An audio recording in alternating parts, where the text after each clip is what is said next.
Hello students, welcome to virtual class.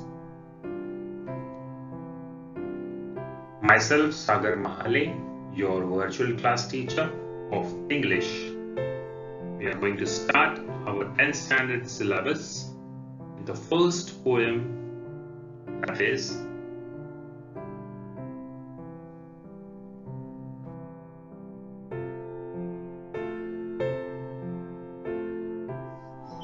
Teenager's Prayer.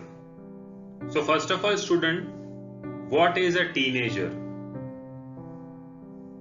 In the simple words, if you want to know the meaning of a teenager, you know the numbers from 1 to 100, right? In words. So from 13, 14, 15, 16, 17, 18 and 19. So whichever number have teen at the last, that age is known as teenagers, from 13 to 19. And that is the age where a child decides, aims what he wants to do or she wants to do in her or his life. And you are in the same teenage now, in 10th standard. Some might be 15, some might be 16. So this teenage is the age where a person, man or a woman, boy or a girl, decide what he or she wants to be in the future. And that's why the first poem of our 10th standard syllabus, there is this poem known as Teenager's Prayer. So what's this poem? Who has written it? The famous poet J. Morse has written this poem, A Teenager's Prayer. The poet J. Morse is taking the place of a teenager to talk about their thoughts. Now J. Morse is putting himself in a place of a teenager like you. And he's talking about thoughts. What thoughts should come in the mind of a teenager? What prayer should a teenager should do actually? So it will be 5 stanzas in all. We will see one by one every stanza and try to understand what the poet wants to convey.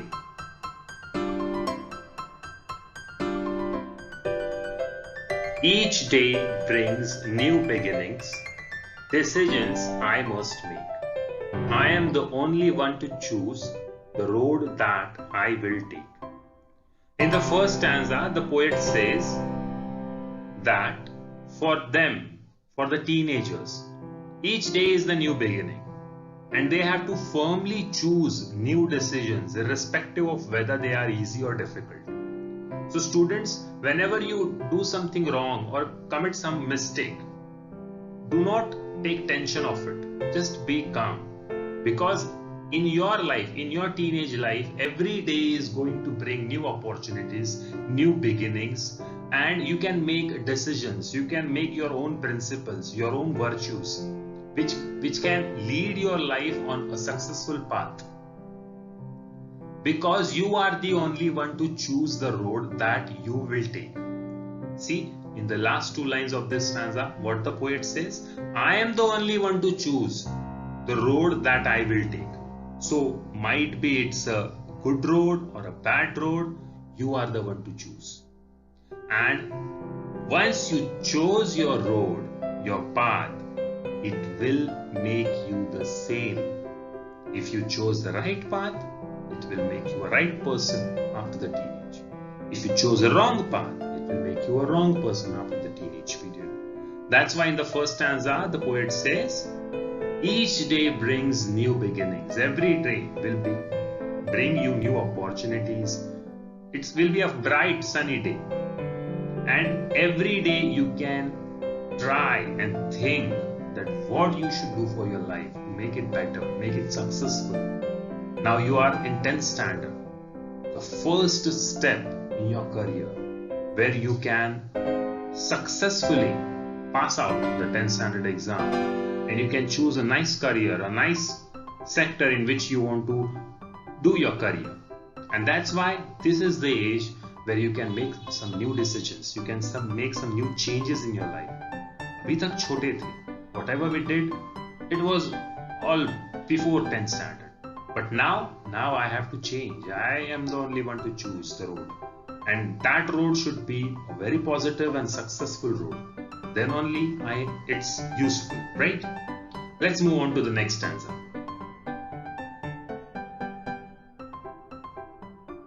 In the second stanza, the poet has written, I can choose to take the road of life that leads to great success, or travel down the darkened road that leads to great distress. So as I said, students, in the first stanza, the road of the life. Here I am not talking about the road of Delhi or Mumbai or Agra.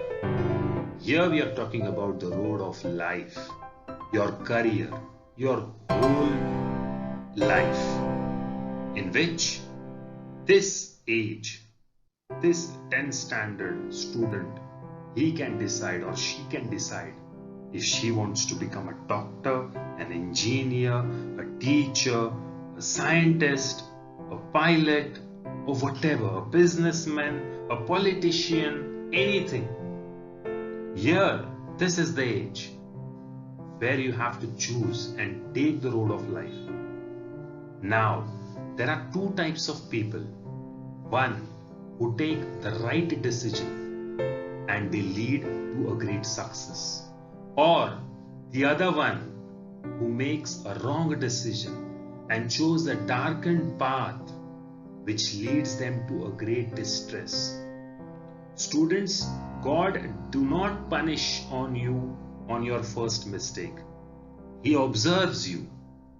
He will see which road you are choosing. Chalo, till 9th standard, you were not studying well.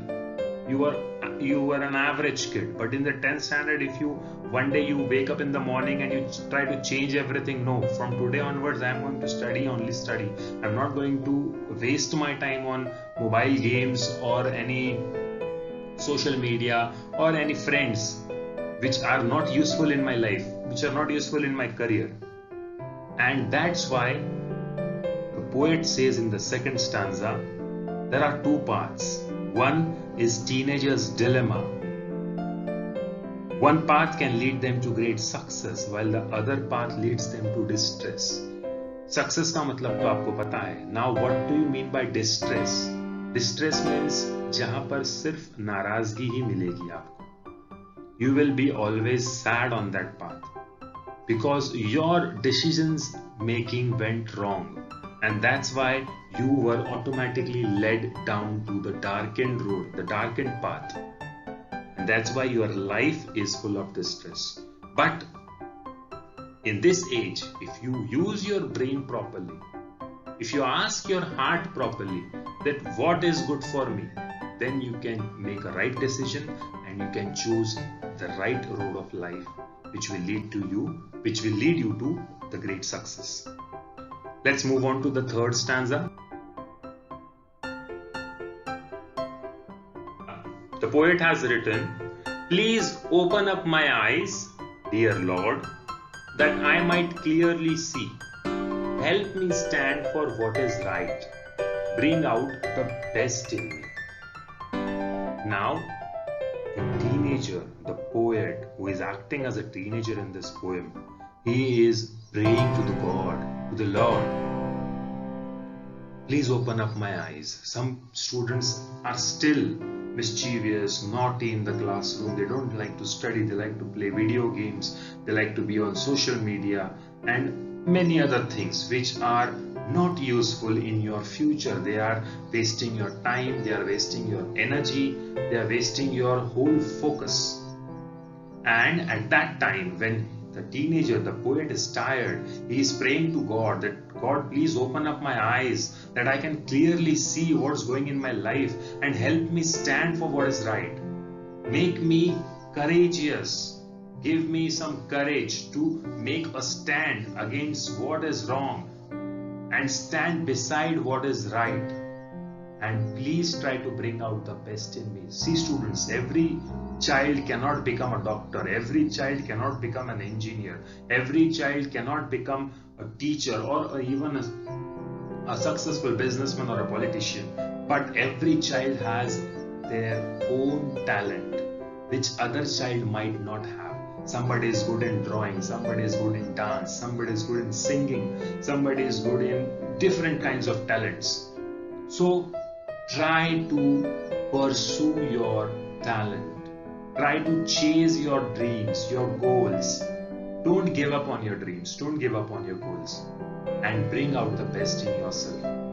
Pray. And that's why here, the poet who is acting as a teenager in the poem, he is praying, please open up my eyes, Lord. Please help me so that I can clearly see what is standing between me and right and wrong, and help me choose right, and help me completely avoid wrong, and please bring out the best in me. Now let's move on to the third stanza.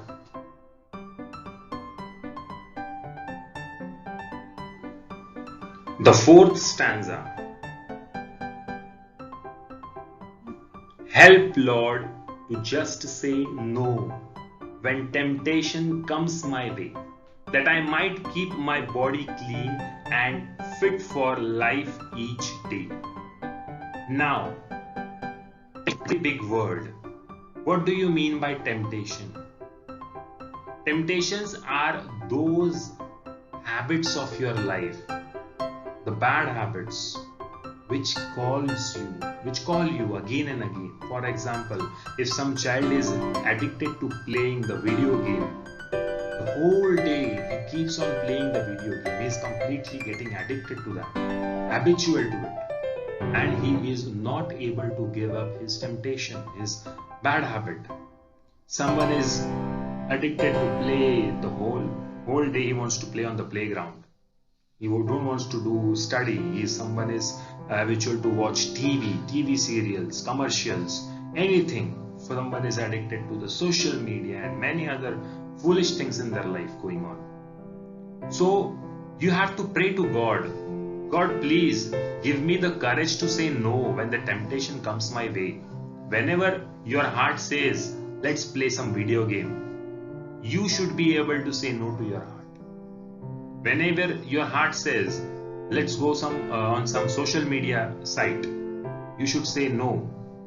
You should pray at that time, please, let me be away from these temptations.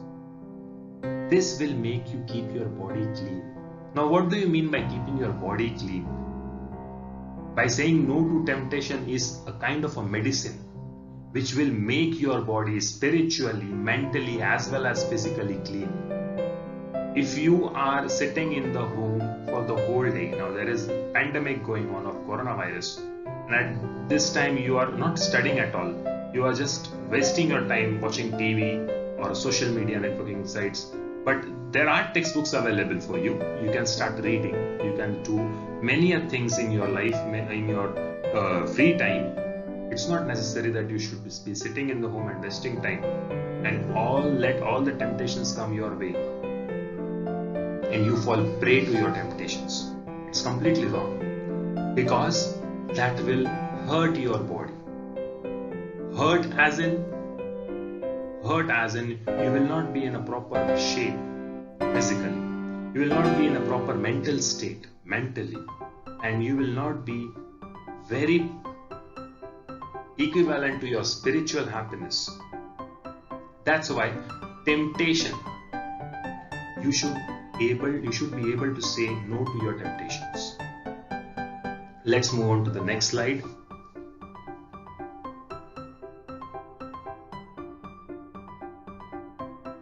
The last stanza of the poem. When my teenage years are over, I know that I will see that life is lived its very best with you walking next to me. And in the last, the poet is saying to God, if you help me to say no to my temptations, if you help me to open my eyes, if you help me to take a right decision, if you help me to lead a successful path, then after some years, when I will be a grown-up man, I will be having a nice job, I will be married with nice kids, with nice home, I will be earning a lot. At that time, I will thank you that you made me live my life very best, because you were walking next to me. So in short, we can say there are two paths. Path where God is walking and path where devil is walking. The path where devil walks, and if you choose the path of devil, it will ultimately make you go in distress. But if you choose the path where God is taking you, where your prayers are being listened, at that path you will live your life liveliest. And that's why J. Moss here, being a teenager, wants to explain you that how a teenager should mold their own future, how a teenager should take their own right decisions and make their own life very best by praying to God. Here I am not getting religious, but praying is a good thing. It makes you spiritually happy. Mentally happy is another thing, and spiritually happy is another thing. You have some spiritual happiness also.